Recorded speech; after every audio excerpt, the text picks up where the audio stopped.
Alright, so this is a suggestion via a donation. The name of the video is Little Boy Walks into a Fire Station with a Note. While reading, the fireman starts crying. Guys, it's super cryptic title. I'm interested. Let's check it out. Let's jump into it. When this little boy walked into the station, all firemen stopped in their tracks. But when he ran towards one man in particular, they all knew what was happening. The boy gave the firefighter in question a note, and when he opened it, tears started to well up in his eyes. He couldn't believe the boy had returned.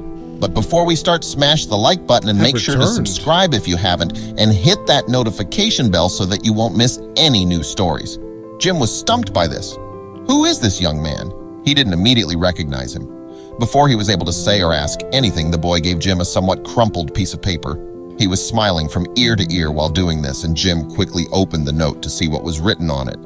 He couldn't believe what he was reading. Tears started welling up in Jim's eyes, and his lips started to quiver. It can't be. How did he not immediately recognize the boy? Jim starts hugging the boy tightly and refuses to let go. All right, so let's go ahead and forecast this, all right?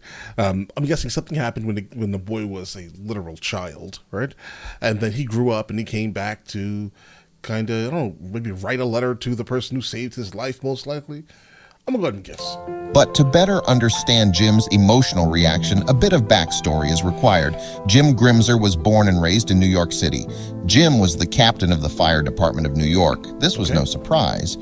He came from a family of firefighters. Jim had recently suffered a tragedy at work that had left him confused about his future. Jim didn't know if he could go through something like that again. Jim had recently lost a good man on his team, a young firefighter who had only recently joined the department. The New York City Fire Department, better known as the FDNY, has over 10,000 firefighters working all over the area at various stations. Out of all the firefighters who could have been on the scene that day, Jim just happened to be in the right place at the right time to experience something too powerful for words. Suddenly, a young boy walked up to him with a special request. The young boy's name was Tucker Dukes. Tucker and his mother had been staying in New York at the Ronald McDonald House. They were returning from an outing when Tucker noticed the FNDY firefighters nearby. He was so excited. After all, Tucker had a bit of an unusual pastime. Tucker and his mom were planning to head home soon when they saw Jim returning to his vehicle at the scene of the call. They approached Jim and struck up a conversation. Tucker said that he had a special request. Captain Jim was curious as to what the little boy would ask. Tucker explained that he loved firefighters more than anything in the world. His mother, Sarah, nodded in agreement, telling Jim that her son was fascinated by the fire service. Sarah told Jim that Tucker collected all kinds of trucks and little ornaments related to firefighting. He wasn't all that interested in any other toys or subjects. The fire service was a huge part of his young life. Jim pointed out that Tucker's clothing alone showed that his interest was more than just a fleeting one. He asked Sarah why Tucker had developed such a strong interest at that young of an age. The answer floored him. Sarah explained that her husband Joshua was also a firefighter. Tucker had grown up hearing about it and getting to visit his dad at the station. Jim was touched because it reminded him of his own family and how many of them had served together in the fire department. But when Jim asked if Sarah's husband was part of the FDNY, he got an answer he never expected. Sarah told Jim that they were from Maui, Hawaii, and would be returning there in about a week to reunite with her husband. The captain and the other firefighters smiled and wanted to know what the request was, but they all wondered silently why Tucker was in New York instead of in school in Hawaii. Sarah guessed that they would be curious, so she explained, Tucker has neuroblastoma. He was diagnosed about 2 years ago. She explained that young Tucker had been diagnosed at the age of 1 year and 7 months. Wow, They'd spent the last 19 months in treatment in New York, and now it was time to go home. Doctors can only try to manage the cancer, which is why Tucker had come to New York for care. The captain and his men wanted to know why Tucker was leaving. Was he cured? Sarah shook her head. Tucker's cancer was now in stage 4, and the family wanted to be together. Unfortunately for Tucker, the cancer wasn't the only thing taking its toll on his body. Tucker's medication was also difficult for him to tolerate. The doctors tried everything they could think of. He had gone through chemo 3 times and had 2 surgeries, all in the hopes of trying to remove the tumor. Sadly, none of the treatments was working. Instead of putting her son through that, Sarah decided to take Tucker home to be with his family. After hearing Tucker's story, Captain Jim was even more curious to know the young boy's request.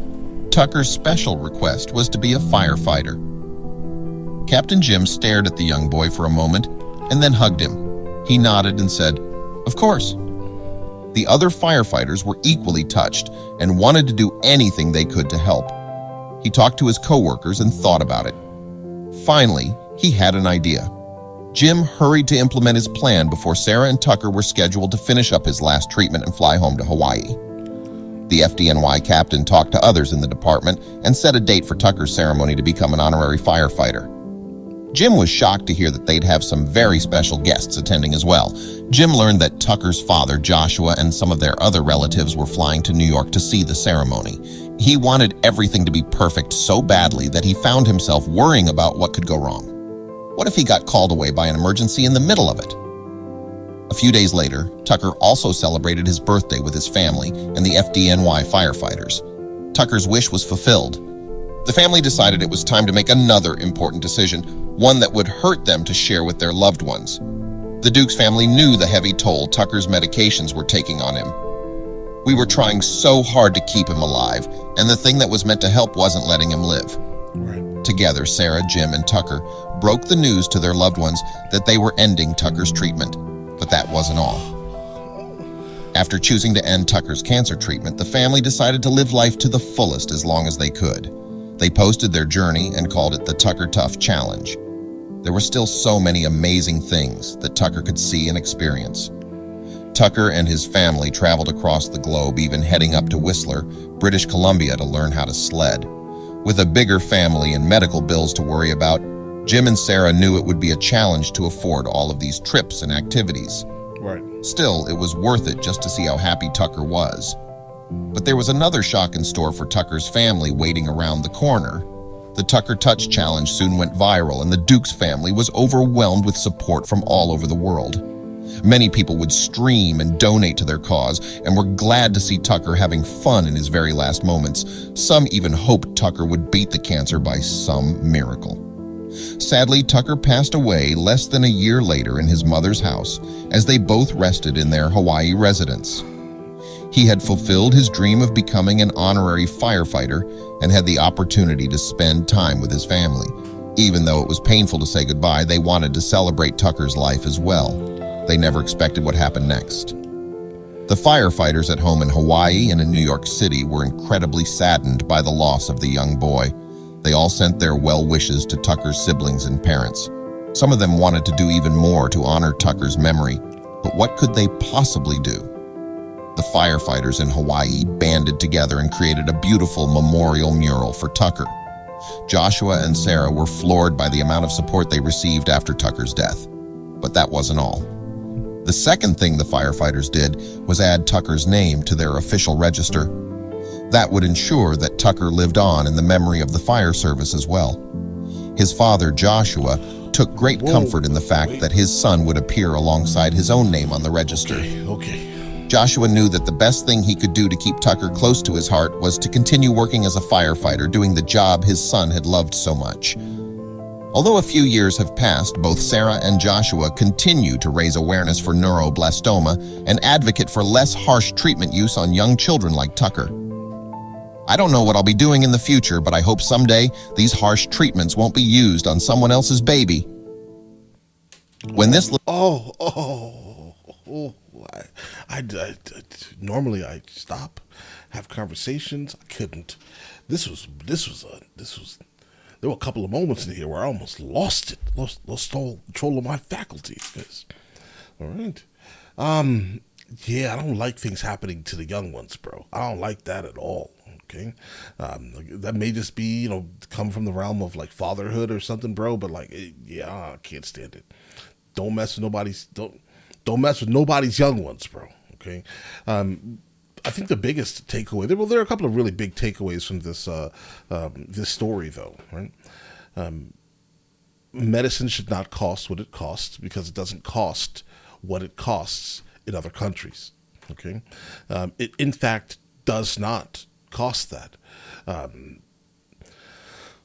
I think that if something like this happens, right, to you or someone that's close to you, and your nation isn't doing anything about it, but instead it's basically throwing you into financial ruin, I think that it's completely okay for you to move to another country, because basically any country other than this country, this would not be the situation. Not saying that it would, like, the loss of life would not have happened eventually, but the level of financial ruin that you would have been in would be absolutely minuscule in comparison. Hence the reason why there's so much medical tourism right around the globe, because a lot of Americans are starting to figure out, like, bro, wait a second. It costs me, wait. I lose 2 fingers, and this finger here costs more than this finger, so let me go ahead and get this finger put on and not have this finger anymore, because that's all that I can afford. Bro, what kind of decision is that to make, bro? All right? That's a crazy decision. And hence the reason why a lot of people, literally a lot of people, and when I travel the world, I see a lot of Americans pretty much doing this. When I see them in certain countries, right, I'm just like, hey, what are you guys doing here? Dental work. I'm telling you, bro. Right? Keep in mind, I live half the year in Spain, so when I do run into Americans, a lot of the times it's like dental. A lot of it is dental. Seriously. Yes. But all right, listen, this story here was a rough one. But you guys all have an absolutely amazing day. Attempt to, at least after this. Because, right? This almost broke me, bro.